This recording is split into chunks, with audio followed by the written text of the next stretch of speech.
10,000 शपथ दिलाए हैं, 50,000 से अधिक वृक्षारोपण किए हैं और लाखों जीवन को प्रभावित किया है। शिप्रा पाठक जी को मैं आपके बीच बुलाना चाहूंगा जोरदार तालियों के साथ। वाटर वुमेन ऑफ इंडिया, जोरदार तालियां women, please put your hands together for speaker Shipra Pathak जी।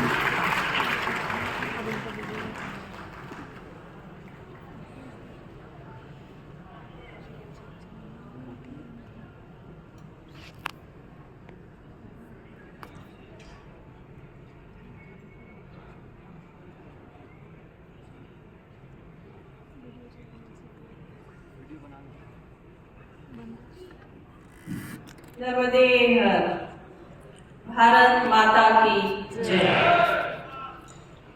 सम्मानित मंच पर आसीन आदरणीय मुख्यमंत्री जी, आदरणीय वन मंत्री जी एवं सभी गणमान्य व्यक्तित्वों को प्रणाम करती हूँ। प्रांगण में उपस्थित वो हर व्यक्ति जो अपनी परंपरा के लिए यहाँ बैठा है और उसे बचाने के लिए शपथबद्ध है, आप सभी का स्वागत करती हूँ। सामान्यतः ऐसा कम ही होता है कि बोलने वाला अल्प ज्ञानी हो और सुनने वाले ज्ञानी हो। तो जितने विराट आप हैं उसी विराटता से सुनिएगा भी। लोक मंथन, सबसे पहले तो ये जानना है लोक मंथन करने की आवश्यकता क्यों पड़ रही है। जो भारत संस्कृति, सभ्यता, आध्यात्म, धर्म, मानवता का देश रहा करता था, उस देश में ऐसे आयोजनों की आवश्यकता क्यों पड़ गई। इसका समाधान हम और आप जरूर दे रहे हैं, लेकिन व्यक्तिगत कम से कम मेरे लिए ये एक आहत कर लेने वाली बात है। और अगर ऐसे आयोजनों की आवश्यकता पड़ी है तो बीते 50 से 70 वर्षों में ऐसा किया क्या हमने जो ऐसे आयोजन करने पड़ रहे हैं। ग्लोबल वार्मिंग, क्लाइमेट चेंज, ये शब्द तो हमारे शब्दकोश में आज से 100 वर्ष पहले नहीं थे। ये कहाँ से आए हैं, क्यों आए हैं, कौन लाया है, कैसे हटाए जाएंगे। इसका मंथन मंचों से आरंभ तो किया जा सकता है, और जब तक अंतर मन में इसका विस्तार नहीं करेंगे तब तक समाधान नहीं मिलने वाला। जिस भारत में संस्कृति पूजनीय थी, उस भारत में हमें सबको बिठाल के बताना पड़ रहा है संस्कृति क्या है। तो बीते 70 वर्षों में बदला क्या जीने का ढंग। मैं बदलाव का हमेशा स्वागत करती हूँ। अगर सती प्रथा बाल विवाह का अंत ना हुआ होता तो नारी शक्ति को कभी एक अच्छा धरातल न मिला होता। तो बदलाव अवश्य होने चाहिए समय समय पर वो हमें दे क्या रहे हैं, हमारे समाज मानवता का उद्धार कितना कर रहे हैं, इस विचार के साथ वो बदलाव होने चाहिए।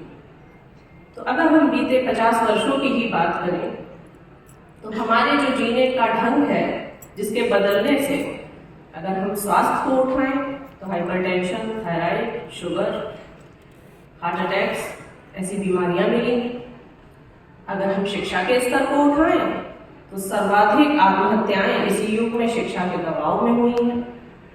और कोई बहुत बड़ा ऋषि मुनि हमने पिछले 100 वर्षों या 1000 वर्षों में इजाद भी नहीं किया जो हम कह दें शिक्षा के नाम पर हमने एक ऋषि बना दिया, एक ऐसा व्यक्ति तैयार कर दिया जो स्वामी विवेकानंद जी जैसे थे।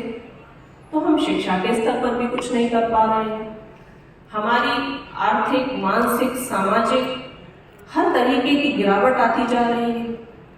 तो बदलाव कर क्यों रहे हैं और बदलाव दे क्या रहा है, इस बात का अंतर्मन मंथन होना पड़ेगा। बीते 10 वर्षों में हमारी संस्था पंचतत्व ने अपनी जो पदयात्राएं की हैं, नर्मदा जी, शिप्रा जी, माँ गोमती, अयोध्या से रामेश्वरम पैदल यात्रा, और उससे जो जन सहयोग हमसे जुड़ा, उनकी सहायता से हमने 25 लाख पौधे नदियों के किनारों पर लगाकर वृक्ष बना दिए। नहीं, ये ताली का विषय नहीं है, ये और अधिक सोचने का विषय है। क्योंकि अगर एक सामान्य स्त्री ये काम कर रही है और वो 25 लाख वृक्ष लगा रही है, तो वो बदलाव दिख क्यों नहीं रहा? मैं काम कर रही हूँ, इसके लिए मैं तालियां पाके पुरस्कार लेकर घर में बैठ जाऊं, ऐसी वृत्ति नहीं है। मेरे काम करने से बदलाव क्यों नहीं हो रहा? और जब मैंने इसका आकलन किया तो मुझे समझ आया कि मेरा स्लोगन गलत था। क्योंकि जब मैं जल को बचा रही थी तो मिट्टी की उर्वरक शक्ति कम हो रही थी, जब मिट्टी को बचा रही थी तो वायु अशुद्ध हो रही थी। तो ये समझ नहीं आया कि क्या कहा जाए, और फिर पता चला कि स्लोगन ही पंचतत्व का गलत है। हमने स्लोगन दिया था प्रकृति से संस्कृति की ओर, और फिर समझ आया नहीं, संस्कृति से प्रकृति की ओर। कुछ भी बचाने के लिए अब पहले संस्कृति बचानी होगी।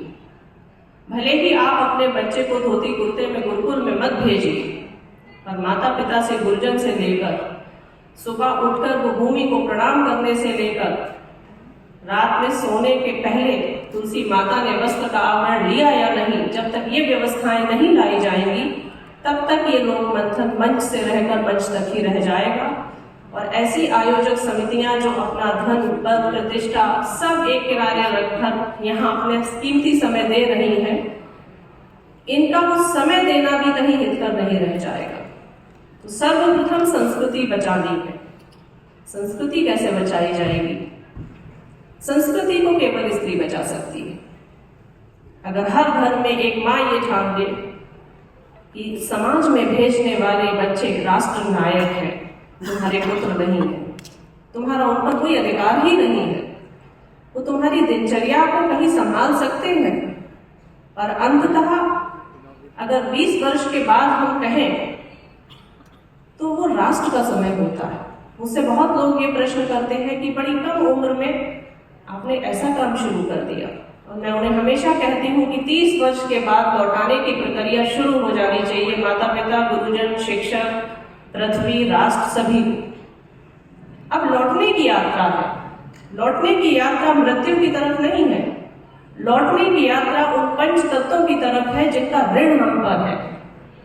अगर 25 वर्ष से आप ये नहीं सोचेंगे कि जिस माँ बाप ने जन्म दिया उनके लिए कुछ करना है, जिस राष्ट्र ने संभाला उसके लिए कुछ करना है, जो भूमि अन्न दे रही है उसके लिए करना है, तो 50 वर्ष के बाद तो आपकी बुद्धि भी क्षीण हो जाएगी और शरीर भी साथ छोड़ जाएगा। तो ये लौटने का समय है अपनी परंपराओं पर, अपनी संस्कृति पर, अपनी भारत माता की सोचने के लिए कि उनका कैसे विकास करना है। तो अगर हम निष्कर्ष निकालें तो सिर्फ जीने का ढंग बदला है, और जीने के ढंग के बदलने से हमारा सब कुछ बदल गया, जिसने न शिक्षा दी है, न स्वास्थ्य दिया है, न अर्थ दिया है, और जिनको अर्थ दिया भी है वो नींद की गोलियां खा के सो रहे हैं। उनको आधे से ज्यादा खाने की वस्तुओं पर बैन लग गया। तो ये कैसा स्वास्थ्य है, ये कैसा धन है, ये कैसा पद है जो कहीं से कहीं तक आनंद ही नहीं दे रहा था। संस्कृति के लौटने पर हम आनंद प्राप्त करेंगे, और इसीलिए मैं कहती हूँ कि हर समस्या का समाधान केवल और केवल आध्यात्म में है। तो अतः ये लोक मंथन इसी मंच तक ना रह जाए, इसको अपने घर तक लेके जाइएगा और संस्कृति को बचाइएगा। और उसी संस्कृति को बचाने से हर उस वर्ग, हर उस आयाम को हम बचा ले जाएंगे जिस पर हम इतनी चर्चा कर रहे हैं, इतनी बात कर रहे हैं, इतना संवाद कर रहे हैं। ये इस विषय का बात नहीं है, पर 2-3 लोगों ने मुझसे कल इस विषय पे बात रखी, तो थोड़ा सा और समय लेकर उस पर जरूर रखूंगी कि आधुनिक सोच में मुझसे कहा जाता है कि स्त्री तो बचा लेगी, पर स्त्री को समाज में भेजें कैसे, क्योंकि समाज तो सुरक्षित नहीं है। मैं सबसे सशक्तिकरण महिला की जब बात होती है तो मैं सबसे पहले जानकी जी का नाम लेती हूँ। सिंगल पेरेंटिंग का वो अकेला उदाहरण है। उन्होंने इस समाज को हजारों साल पहले बताया कि बिना पिता, बिना पति और बिना किसी पुरुष के सहयोग के 2 बच्चों को पाला जा सकता है। तो जानकी जी जब उस समय पर सुरक्षित थी, जब वो अशोक वाटिका में थी, जब वो बच्चों को पाल रही थी, और कहीं भी उनके आवरण में, बातचीत में कहीं भी कुछ ऐसा नहीं था जो उन्हें आधुनिकता का सहारा लेना पड़ा या रावण जैसा बलशाली भी उनका अहित कर पाया। तो हमारी दृढ़ता उतनी क्यों नहीं है? समाज नहीं बदला है, हमारी पवित्रता धूमिल हुई है। जितने पवित्र हम हो जाएंगे उतनी आंखें हमारी ओर उठना बंद हो जाएंगी। सो प्रकृति से संस्कृति की ओर नहीं, संस्कृति से प्रकृति की ओर चलना है और फिर स्त्री को कहीं ना कहीं स्वावलंबी बनाना है। और मुझे लगता है इसका निष्कर्ष बहुत जल्द निकलेगा, क्योंकि समाज को एक वाटर वुमेन की जरूरत नहीं है जो 25 लाख पौधे लगा के वृक्ष बना दे। हर मंच पर, हर घर से एक वाटर वुमेन तैयार करके हमें समाज में भेजना पड़ेगा और अपने जीने का ढंग बदलना पड़ेगा।